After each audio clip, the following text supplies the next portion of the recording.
For over 55 years, your source for agribusiness news and features from around the Southeast and across the country, focusing on one of the nation's top industries, agriculture. The Farm Monitor is produced by the Georgia Farm Bureau in association with Abraham Baldwin Agricultural College.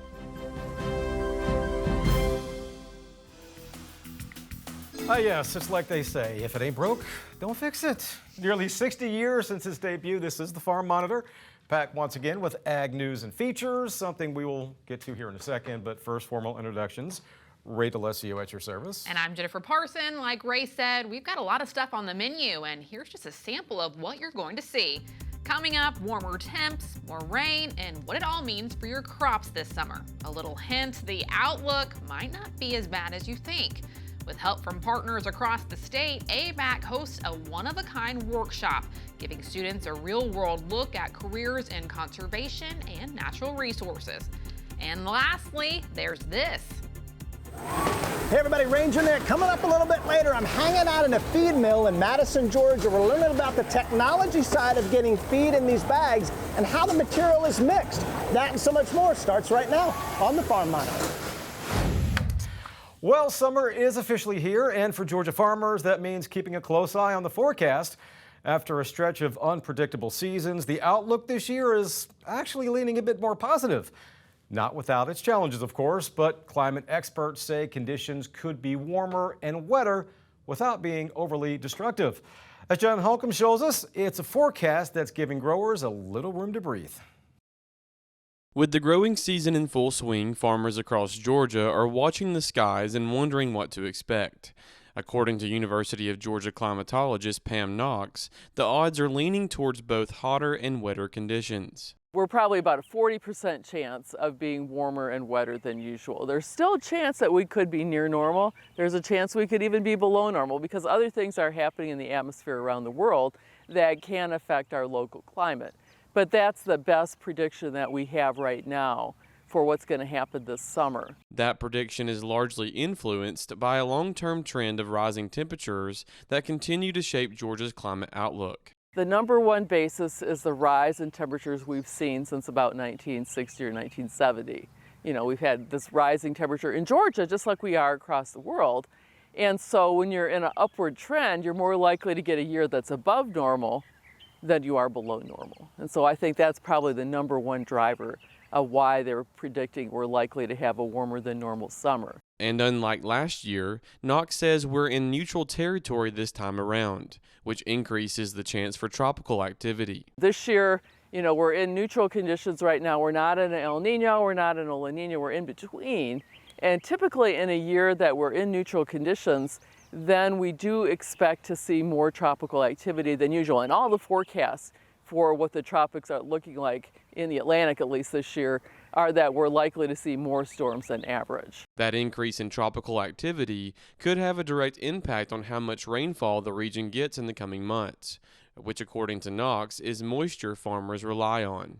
In the southeast in the summer, we're pretty much cut off from a lot of the activity you might see at other times of the year with fronts coming in and so on. And so most of our rain comes either from these pop-up thunderstorms that we get if we have enough soil moisture for those storms to form, or they're coming from the tropics because we have sources of water vapor coming from the Gulf, sources of water vapor that are coming from the Atlantic. 30 to 40% of our rainfall in the summer months in the southeast comes from tropical activity. It doesn't have to be named storms necessarily, but it's associated with tropical moisture. Despite the higher temps and storm risk, Knox says the already wet spring season has set up growers for a great growing season. What we're really seeing is that the moisture is there. It seems to be pretty well, distributed through the top meter of soil.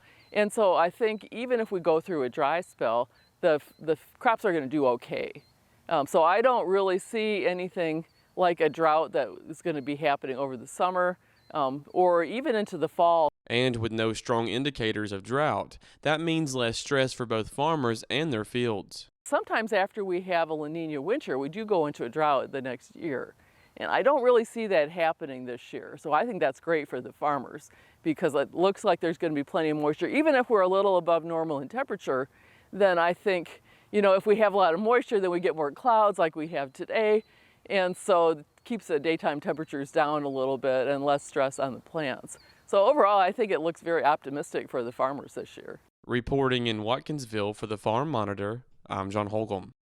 In other ag news, with labor already one of the biggest expenses in agriculture, farmers using the H-2A guest worker program may need to brace for another financial hit.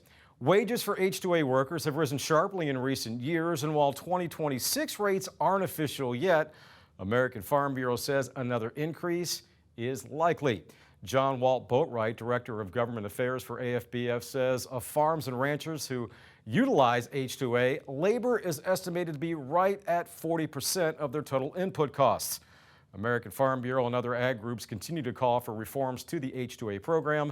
Without relief, many farmers say they may be forced to scale back operations or get out of farming altogether. Meantime, it was an evening of champions at Georgia Farm Bureau where President Tom McCall joined fellow ag leaders in celebrating the state's top youth in livestock. The spotlight was on students who earned grand champion honors at Georgia's Junior National Livestock Shows, each receiving a belt buckle and a check to mark the occasion. President McCall emphasized the value of livestock projects, noting how they help shape strong character and responsibility in the next generation. This is one of my favorite things to do. You know, these kids work all year long, not only the kids, but the families work all year long to get these animals ready. And the culmination of all that work, especially for these 11 young people in Georgia, is being named grand champion. With agriculture being Georgia's #1 industry, land conservation plays a critical role in protecting the state's economy. That's why ABAC, along with several partnering agencies from across Georgia, recently hosted the Natural Resources Conservation Workshop. Our Damon Jones was there and shows us how the event gave students a hands-on look at potential career opportunities. It's been said that experience is the best teacher. And that's exactly what these high school students are receiving at this conservation workshop on the ABAC campus, where they not only get a firsthand look at Georgia's wildlife industry, but also a small taste of the college life. It can be a huge change when students make that transition from being a student in high school to college. There's a lot more freedom. We want them to realize that you can have fun, but there's also a certain sense of self-responsibility that you have to take into that role to see what it's like. And yes, you can have fun, but there's work involved as well. We actually brought in about 100 students from all over the state, and they're coming from all different walks of life and all coming down here to get firsthand experiences and knowledge from professionals in the workforce of natural resource conservation. That knowledge is vital to the sustainability of agriculture here in Georgia, which has always been a major priority, with the need for food, fiber, and shelter likely to increase in the coming years. Because we need that next generation of conservationists, because there's a lot of research that says, you know, we won't be able to provide the resources and food that we need to our population by 2050 if we don't have more people that are aware that we need those farming acres. We need agriculture to be able to live and continue our lives and take care of our families. While there are a number of agricultural programs for elementary and college students, that's not the case for rising 10th and 11th graders. And with the majority of those in attendance falling into that group, it's an opportunity to reach students who are just beginning to think about their future. They can be a little more informed on what direction they might want to go in their career paths, because all of us in this career, we know we love our jobs. You know, we know we're happy, and we also know that we're doing good on the landscape, and that feels good. And we just want to make sure that we can keep filling those roles as the resources need it going forward. With its nationally recognized Department of Agriculture and Natural Resources, ABAC made the perfect site for this event, as it provides numerous programs that advance the aspirations of those interested in getting into the field. We love hosting this event here. We are a practical hands-on school, and this is a practical hands-on event. And so our students, whether they're going into ag sciences or natural resources, we are boots on the ground ready, and so we'd like bringing the students here, let them see what kind of small town atmosphere ABAC can offer. Right now, I currently have about 6 students in my forestry and wildlife program in our Department of Forest Resources that were from this camp.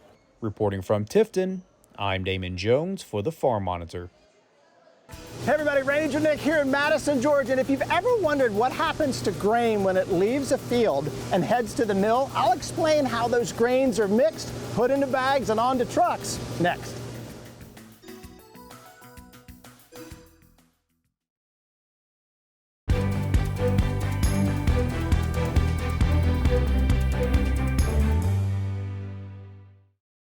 Ray DeLessio back with you here on the Farm Monitor. Ag teachers from across Georgia recently got a hands-on boost at AGCO's Ag Mechanics Workshop. Held at the company's Global Learning Center in Duluth, the one-day event gave educators real-world experience with engines, circuits, and power systems, plus the chance to get behind the wheel of a Massey Ferguson tractor. Teachers walked away with classroom-ready lesson plans, training aids, and the tools to bring ag mechanics back to life for their students. We had an overwhelming response from these teachers. They were really excited to come to this workshop. Some that have been only teaching for a few years, some teaching up to 22 years. They want to come learn from the industry what's the newest, latest and greatest technology. What we're hearing though is as they come up through the educational process, there's still a gap. Traditionally, they may have learned about welding or shop class or ag mechanics historically, but the next generation, these current new ag teachers are learning about other resources, which are equally important, but we're kind of missing that fundamental part of this. And so here we are as an industry partnering with FFA, with 4-H, with education partners to reinstill those core concepts of engines, transmissions, electrical and wiring, and things that are so important to the foundation of a successful technician at our dealerships. Holding a juvenile Duro spider. Until next time, for the Farm Monitor, I'm Ranger Nick, reminding you, like I always do, that enthusiasm is contagious.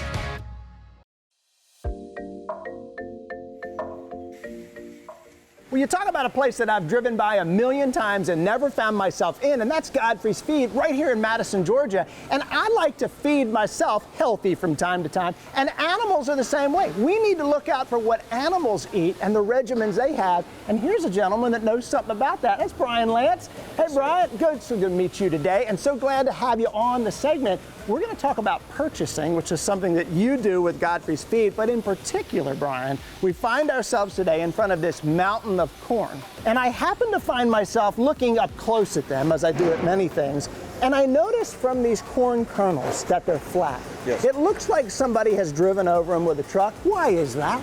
So this is a process that's very unique to Godfrey's. Our corn goes through a very regimented quality control process. We probe every single truck that comes into Godfrey's, and we test it for certain toxins to make sure that our food supply that goes to our animals are safe to eat for them and pass along to us in the milk and the meat. So this corn being flattened, does it help from a digestion? Does it help from a palatability standpoint? So the answer is yes to both.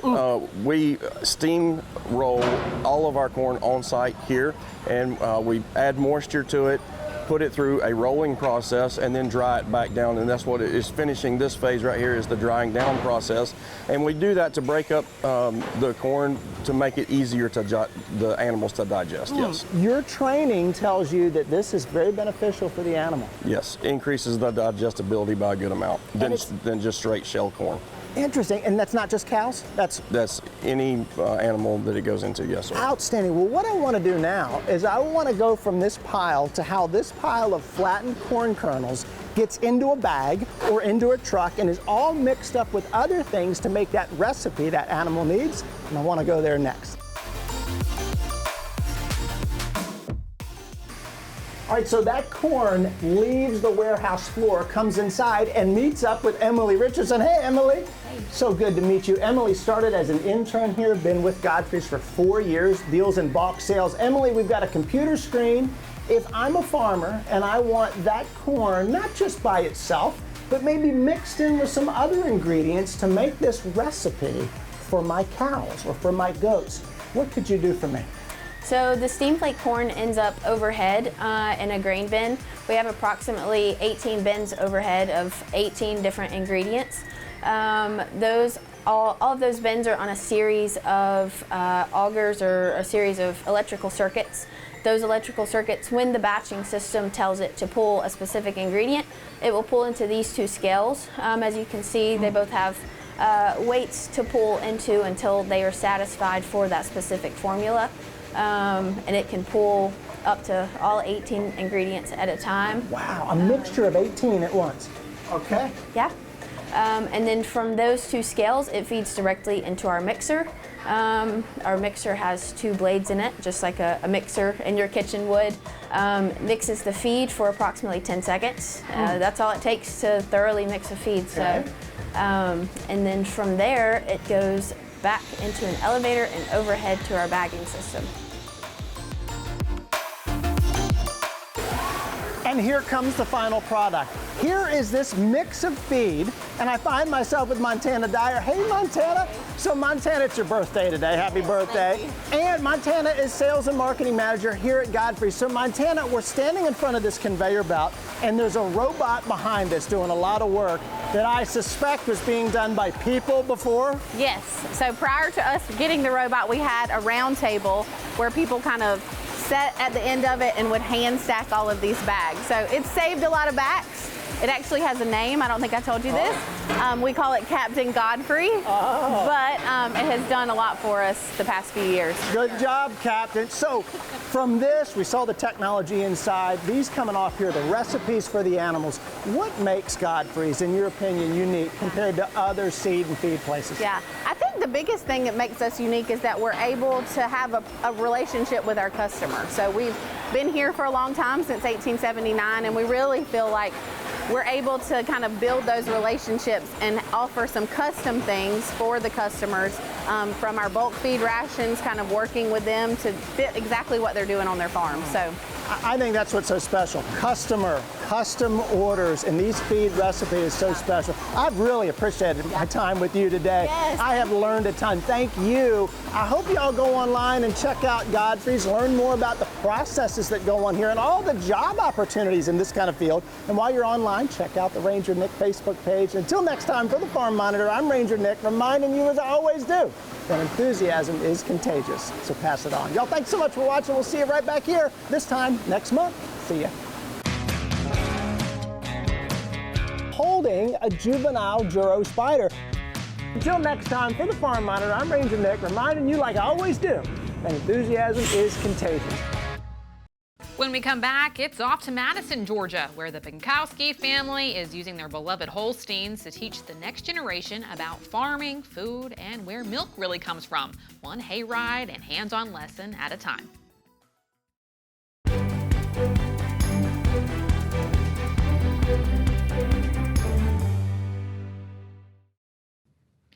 Jennifer Parson back with you on the Farm Monitor. It's being called a big win for Morgan County as ag teacher Rachel Kinsall has been named Georgia's 2026 Teacher of the Year.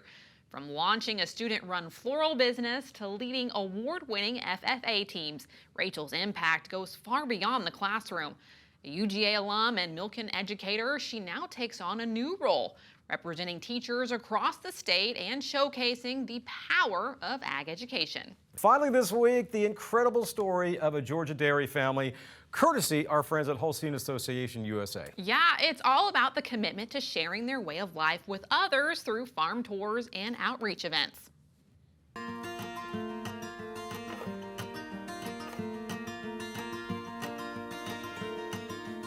My name is Caitlin Binkowski.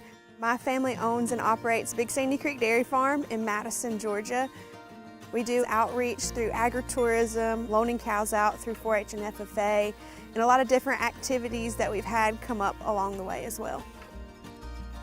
Well, a small family farm, 80 milk cows, south of Athens, north of Madison, out here in the country. In Madison, Georgia, it's nice most of the time. As far as the south, it's a great place to live, raise a family, and farm. My grandparents came down from Connecticut in 1947 and built our first barn here. That was the first above ground parlor in the state of Georgia. Now it's my parents and my sisters and I that are here on the farm regularly. Apparently I was very involved in farm practices at a very young age, and so I went to our church preschool, which my mom helped found.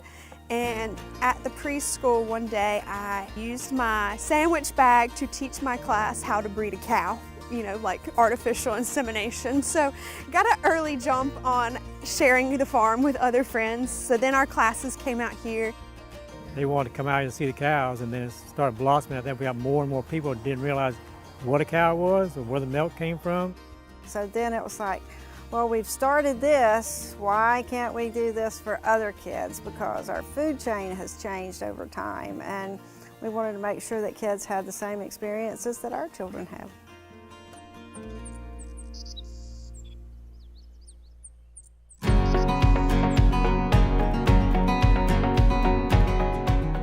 Our farm tour system, it started small and it's definitely evolved over the years in how we do it, what we do. We have a really good system now that we're really proud of. So today's farm group, we hosted a homeschool group, and our first station, everybody went into the barn to see Rosie get milked. And so you go in there, you have the opportunity to ask some questions. Then Farmer John attaches the milking machine. You can see the milk come out. The questions we try to address are, where does milk come from? What color does milk? Is there a strawberry cow? Is there a chocolate milk cow? Some of those questions are silly, but it gets people thinking. Then we go into the milk room where the milk is stored so that they can see that. There's a thermometer for you to see. You can touch the milk tank sometimes. They ask a host of questions there. We explain that homogenization and pasteurization process and make sure that they understand that our milk is a quality USD verified product. After they do that, they come out here to story time, and we try to read a story depending on the age group, and we show them milk where the cream has risen to the top. We've got some butter churns that you can churn butter with. And I think one of the highlights of our trip to the farm is the hayride. You go out into the pasture, the cows are out there, so they come right up to the hayride. We put out grain on the ground so that the cows can eat that. Then they come back, and then we try to give them ice creams, and then we have a goodie bag for the teachers to take back to the school. I think the feedback that we get is over the top. You know, we do a good job, and I'm proud of the job that we do.